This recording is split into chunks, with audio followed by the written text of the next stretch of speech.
விசாலாட்சி அம்மா, எங்க அம்மா வீட்டுக்கு பக்கத்துல ஒரு குருவி குடும்பம் இருக்கு. அவங்களுக்கு ஒரே பொண்ணு. அந்த பொண்ணு ரொம்ப அழகா இருக்கும். ஆனா அவங்க குடும்பம் கொஞ்சம் ஏழை குடும்பம். நீங்க ஓகே சொன்னீங்கன்னா நான் உங்க பையன் ராணாவுக்கு அந்த பொண்ணை பேசி முடிப்பேன். என்னது, ஏழை குடும்பமா? நான் என் பையனுக்கு பொண்ணுதான் தேடுறேன். என் வீட்டுக்கு வேலைக்காரிய தேடல. அதுவும் இல்லாம என்னோட அண்ணனுக்கு ஒரே பொண்ணு இருக்கா. என் அண்ணன் குடும்பம் நல்ல பணக்கார குடும்பம்.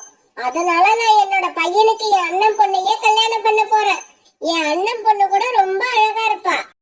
அம்மா, நான் சொல்ற பொண்ணு அழகா மட்டும் இருக்க மாட்டா, வீட்டு வேலை எல்லாத்தையும் ரொம்பவும் நேர்த்தியா பண்ணி முடிப்பா. கோரி, என்னோட அண்ணி கூட தன்னோட பொண்ணுக்கு எல்லா வேலையும் செய்ய கத்து கொடுத்திருக்காங்க. தயவு செய்து என் பையனுக்கு யாரும் பொண்ணு பார்க்க வேண்டாம். அவனுக்கு ஏற்கனவே பொண்ணு ரெடியா இருக்கு. இப்படி ராணாவோட அம்மாவும் கோரிக்காவும் பேசிக்கிட்டு இருக்கப்ப ராணா வீட்டுக்குள்ள வந்துச்சு. இன்னைக்கு ராணா குருவி தனியா வரல, அது கூட இன்னும் ஒரு பெண் குருவியும் வந்துச்சு. அவங்க 2 பேர் கழுத்துலயும் கடந்த மாலையை பார்த்த உடனே ராணா குருவி ஏதோ ஒரு பெண்ணை கல்யாணம் பண்ணி அழைச்சிட்டு வந்துருச்சுன்னு கோரிக்காகத்துக்கும் விசாலாட்சி அம்மாவுக்கும் தெரிஞ்சு போயிடுச்சு. விசாலாட்சி அம்மா, உங்க அண்ணன் பொண்ணுன்னு சொல்லிக்கிட்டு இருந்தீங்களே, இதுதான் உங்க அண்ணன் பொண்ணா? கோரிக்காக இப்படி கேட்டதும் விசாலாட்சி அம்மாவுக்கு பயங்கரமா கோபம் வந்துருச்சு. கோரி, கொஞ்ச நேரம் வாய மூடு. டேய் ராணா, என்னடா இது? யாருடா இந்த பொண்ணு? உங்க 2 பேர் கழுத்துலயும் மாலையும் இருக்கு. அப்படின்னா இதுக்கு என்னடா அர்த்தம்? விசாலாட்சி அம்மா, உங்களுக்கு இது கூடவா தெரியல? இப்படி 2 பேர் கழுத்துலயும் மாலை இருந்தா உங்களுக்கு கல்யாணம் ஆயிடுச்சுன்னு அர்த்தம். அம்மா, இந்த பொண்ணு பேரு சோனா. சோனாக்கு அம்மா அப்பான்னு யாரும் கிடையாது. ஆனா ரொம்ப நல்ல பொண்ணு. நாங்க 2 பேரும் ரொம்ப நாளா ஒருத்தர் விரும்புறோம். நீங்க நான் சோனாவை கல்யாணம் பண்றதுக்கு சம்மதிக்க மாட்டீங்கன்னு எனக்கு தெரியும். அதனாலதான் நானே சோனாவை கல்யாணம் பண்ணி அழைச்சுக்கிட்டு வந்துட்டேன். டேய் ராணா, நான் என்னோட அண்ணன் பொண்ணு உனக்கு கல்யாணம் பண்ணணும்னு எவ்வளவு கனவு கண்டேன். நீ என்னடானா இப்படி பண்ணிட்டு வந்து நிக்கிற? விசாலாட்சி அம்மா, உங்களோட கனவுதான் கலைஞ்சி போயிடுச்சுன்னு தெரிஞ்சிருச்சுல்ல, அப்புறம் எதுக்கு இன்னும் வளவலன்னு பேசிக்கிட்டு இருக்கீங்க? 2 பேரையும் உட்கார வச்சு பால் பழம் எடுத்துக்கிட்டு வந்து கொடுங்க. நான் கிளம்புறேன், எனக்கு நிறைய வேலை இருக்கு. இப்படி சொன்ன கோரிக்காவும் பிறகு அங்கிருந்து பறந்து போயிடுச்சு.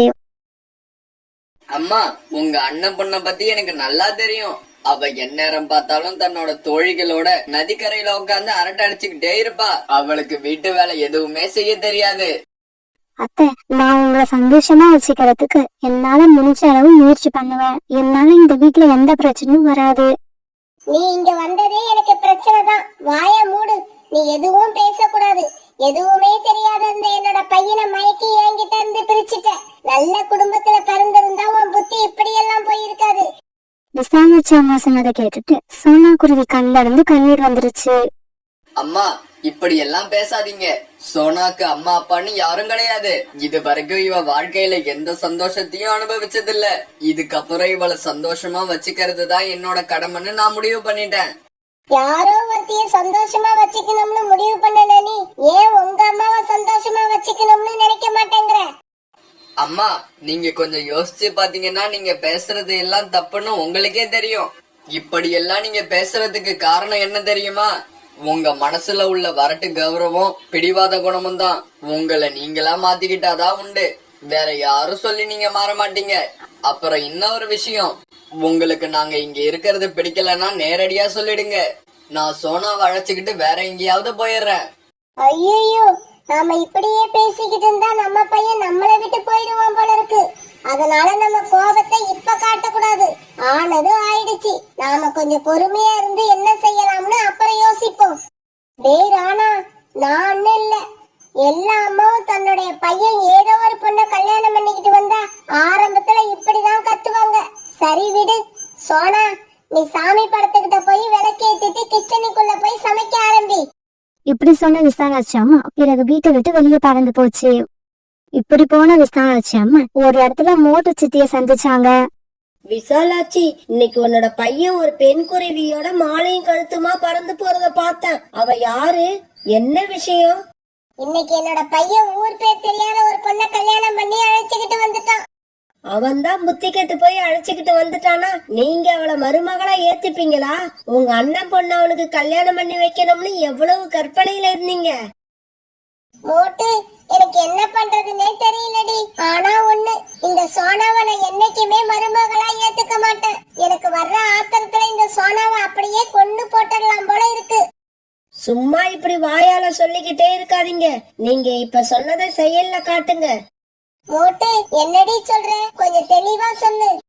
நான் ரொம்ப தெளிவா சொன்னேன்னா நாளைக்கு ஏதாவது பிரச்சனைன்னா நீங்க என்ன மாட்டி விட்டுடுவீங்க. ஆமா, நீங்க என்ன சின்ன குழந்தையா? நம்ம மார்க்கெட்ல எத்தனையோ கடை இருக்கு. எல்லா கடையிலுமே எலிய கொல்றதுக்கு மருந்து வச்சிருக்காங்க. இதுக்கு மேல உங்களுக்கு நான் என்ன சொல்றதுன்னே எனக்கு புரியல. இப்படி சொல்லும் போது சித்தி அங்க இருந்து பறந்து போயிடுச்சு. கிச்சனுக்குள்ள போய் சமைக்க ஆரம்பிச்ச சோனா குருவி அழுதுகிட்டே இருந்துச்சு. சோனா, தயவு செய்து அழாத. எங்க அம்மா ஏதோ ஆத்திரத்துல அப்படி பேசிட்டாங்களே தவிர அவங்க ரொம்பவும் நல்லவங்க. நீ வேணா பாரு, இன்னும் கொஞ்சம் நாள்ல உன்னை நல்லா புரிஞ்சுக்கிட்டு உன் மேல பாசத்தை கொட்ட ஆரம்பிப்பாங்க. இப்படியே சில நாட்கள் நகர்ந்துச்சு. என்னங்க இன்னைக்கு வேலைக்கு கிளம்பலையா? மணி ஆயிடுச்சு, ஏந்திரிங்க. சோனா, இன்னைக்கு நான் வேலைக்கு போகல. நாம 2 பேரும் வெளியில போறோம். அப்படியா? என்ன எங்க அழைச்சிட்டு போக போறீங்க? ஆமா, கொல்லிமலைக்கும் பக்கத்துல இருக்க அருவிக்கு நீ போயிருக்கியா? இல்லைங்க, அங்க நான் போனதில்ல. ஆனா அந்த அருவி ரொம்பவும் அழகா இருக்கும்னு கேள்விப்பட்டிருக்கேன். இன்னைக்கு நாம 2 பேரும் அங்கதான் போக போறோம். என்னங்க, நாம அங்க போற விஷயத்த அம்மா கிட்ட சொல்லிட்டீங்களா? இல்ல, இனிமேதான் சொல்லணும். ஆமா, அம்மா எங்க? தெரியலங்க. அம்மா நான் எழுந்திரிச்சாப்பவே வீட்டுல இல்ல. அதுக்கு முன்னாடியே கிளம்பி எங்கேயோ போயிட்டாங்க. சரி வா, நாம கிளம்புவோம். வழியில பார்த்தா அம்மா கிட்ட சொல்லிக்கலாம். ஒருவேளை வழியில பாக்கணும்னா என்ன பண்றது? அத்தை கிட்ட சொல்லாம போனா அவங்களுக்கு கோபம் வரும். சோனா, அத நான் பாத்துக்கிறேன், நீ கிளம்பு. பிறகு இப்படி பேசிக்கிட்ட ராணா குருவியும் சோனா குருவியும் கொல்லிமலையை நோக்கி பறந்து போனாங்க. ராணா குருவியும் சோனா குருவியும் வேகமா பறந்து போனதால சீக்கிரமாவே அந்த அருவிக்கரைக்கு போய் சேர்ந்துட்டாங்க. என்னங்க, நான் நினைச்சதை விட இந்த அருவி ரொம்பவும் அழகா இருக்கு. நான் உன்னை இந்த அருவிக்கரைக்கு அழைச்சுக்கிட்டு வரணும்னு ரொம்ப நாளா நினைச்சுக்கிட்டு இருந்தேன். இன்னைக்குதான் அதுக்கான சந்தர்ப்பம் கிடைச்சது. இந்த மாதிரி ராணா குருவியும் சோனா குருவியும் அந்த அருவிக்கரையில வீசின குளுமையான காத்த அனுபவிச்சுக்கிட்டு நிறைய நேரம் மனசு விட்டு பேசிக்கிட்டு இருந்தாங்க. காலையிலேயே வீட்டை விட்டு கிளம்பின விசாலாட்சி அம்மா ஒரு மரக்கிளையில உட்காந்து ரொம்பவும் தீவிரமா யோசிச்சுக்கிட்டு இருந்தாங்க. இப்படி யோசிச்சுக்கிட்டே இருந்தா எதுவும் நடக்காது. நாம செயல்ல இறங்கினாதான் நாம நினைச்சது நடக்கும். இப்படி யோசிச்ச விசாலாட்சி அம்மா பிறகு மார்க்கெட்டை நோக்கி பறந்து போனாங்க. சாகர், எனக்கு ஒரு டப்பா எலி மருந்து கொடு. விசாலாட்சி அம்மா, இந்த காட்டுலயே எலி தொல்லை இல்லாத வீடு உங்க வீடு தானே கேள்விப்பட்டிருக்கேன். இப்ப நீங்களே எலி மருந்து வாங்குறீங்க. அப்படின்னா உங்க வீட்டுக்கும் எலி வந்துருச்சா? வந்துருச்சு. கொஞ்ச நாளைக்கு முன்னாடிதான் என் வீட்டுக்கு ஒரு எலி வந்து ரொம்ப தொல்லை கொடுக்குது. அதை காலி பண்ணதான் இதை வாங்கிக்கிட்டு போறேன். இப்படி சொல்ல விசாலாட்சி அம்மா சாகத்துரா கொடுத்த எலிமருந்தை வாங்கிக்கிட்டு அங்க இருந்து கிளம்ப நினைக்கிறப்ப கோரிக்காவும் அங்க வந்துச்சு. என்ன விசாலாட்சி அம்மா, எலி மருந்து வாங்கிக்கிட்டு போறீங்க? உங்க வீட்டுல எலியே இருக்காதுன்னு இத்தனை நாள் எல்லார்கிட்டயும் பெருமையா சொல்லுவீங்க. அப்ப அதெல்லாம் பொய்யா? உங்க வீட்லயும் எலி இருக்கா? ஆனா கோரிக்காவன் கேட்ட இந்த கேள்விக்கு பதில் சொல்லாத விசாலாட்சி அம்மா அங்க இருந்து வேகமா தன்னோட வீட்டுக்கு அருவிக்கரையில உட்காந்து ரொம்ப நேரம் பேசின சோனா குருவும் ராணா குருவும் வீட்டுக்கு கிளம்பினாங்க.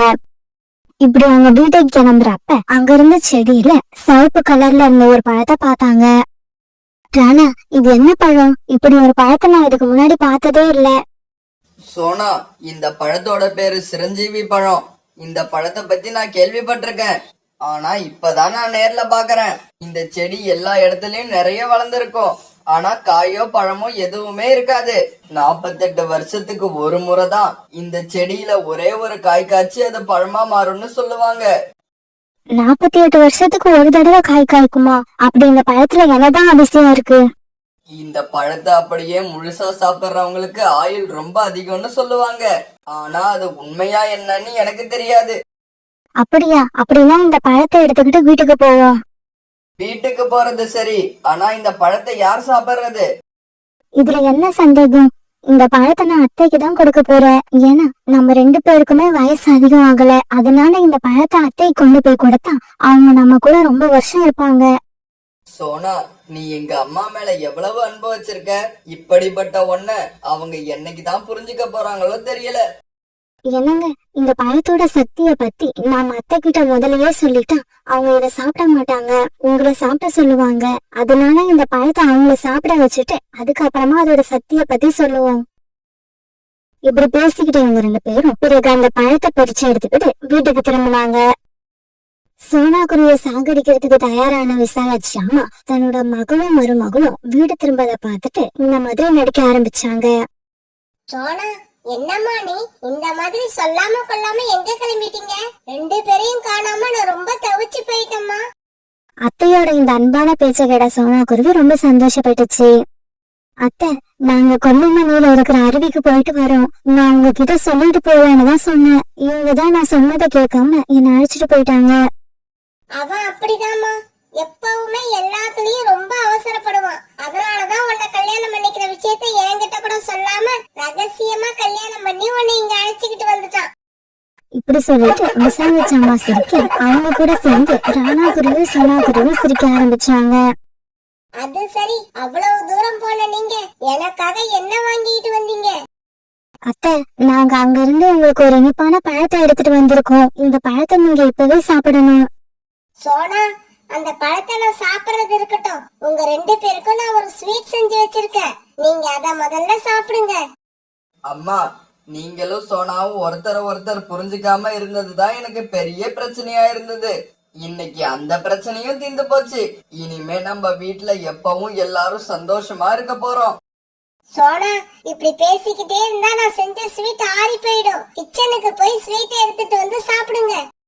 விசாலாட்சி அம்மா அப்படி சொன்ன உடனே சோனா குருவி அந்த ஸ்வீட் எடுக்க கிச்சனுக்குள்ள பறந்து போச்சு. டேய் ராணா, உனக்கு நெய் அதிகமா ஊத்தி செஞ்சாதான் பிடிக்கும்னு எனக்கு தெரியும். அதனால இதுல நெய் அதிகமா ஊத்தி செஞ்சிருக்கேன். இத நீ சாப்பிடு. கிச்சன்ல இருக்கிற ஸ்வீட்டை சோனா சாப்பிடட்டும். நான் கொஞ்சம் வெளியில போயிட்டு வந்துடுறேன். இப்படி சொன்ன விசாலாட்சி அம்மா ஒரு பிளேட்ல இருந்த ஸ்வீட்டை ராணா குருவி கிட்ட எடுத்து கொடுத்துச்சு. ராணா, அப்புறம் ஒரு விஷயம், இந்த ஸ்வீட்டை மட்டும் சாப்பிடு. கிச்சன்ல உள்ள ஸ்வீட்டை நீ சாப்பிட வேண்டாம். சரிம்மா, நீங்க எனக்காக ஆசையா செஞ்சிருக்கப்ப அதை நான் சாப்பிடாம இருப்பனா? ராணா குருவி இப்படி சொன்ன உடனே விசாலாட்சி அம்மா அங்க இருந்து பறந்து போனாங்க. விசாலாட்சி அம்மா வெளியில போன கொஞ்ச நேரத்துல சோனா குருவி 2 பிளேட்ல அவங்க அத்தை செஞ்ச ஸ்வீட் எடுத்துட்டு வந்துச்சு. என்னங்க, அத்தை எங்க போயிருக்காங்க? நான் உங்களுக்கும் அத்தைக்கும் தான் ஸ்வீட் எடுத்துட்டு வந்தேன். ஏன், நீ ஸ்வீட் சாப்பிட மாட்டியா? இல்லங்க, எனக்கு வயிறு ஒரு மாதிரியா இருக்கு. நான் அப்புறமா சாப்பிடுறேன். அதெல்லாம் முடியாது. நீ என் கூட சேர்ந்து ஸ்வீட் சாப்பிட்டுதான் ஆகணும். அம்மா எனக்காக ஸ்பெஷலா நெய் அதிகமா ஊத்தி செஞ்சது. வா, நாம 2 பேரும் இத ஆளுக்கு பாதியா சாப்பிடுவோம். ராணா குருவி இப்படி சொல்லவே வேற வழியில சோனா குருவி அந்த பிளேட்ல இருந்த ஸ்வீட்டை ராணா குருவி கூட சேர்ந்து சாப்பிட ஆரம்பிச்சது. இந்த சமயத்துல விசாலாட்சி அம்மாவை பாக்குறதுக்காக மூட்டை சித்தி அவங்க வீட்டுக்கு வந்துச்சு. டேய் ராணா, உங்க அம்மா எங்க? நான் அவங்கள பார்க்கதான் வந்தேன். ஆமா, இதுதான் உன்னோட மனைவியா? ஆமா சித்தி, இதுதான் என்னோட மனைவி. இவ பேரு சோனா. அம்மா எங்கேயோ வெளியில போயிருக்காங்க. இப்ப வந்துருவாங்க. நீங்க வெயிட் பண்ணுங்க. ஆண்டி, நீங்க முதல்ல எங்க வீட்டுக்கு வந்திருக்கீங்க. இந்தாங்க இந்த ஸ்வீட்டை சாப்பிடுங்க.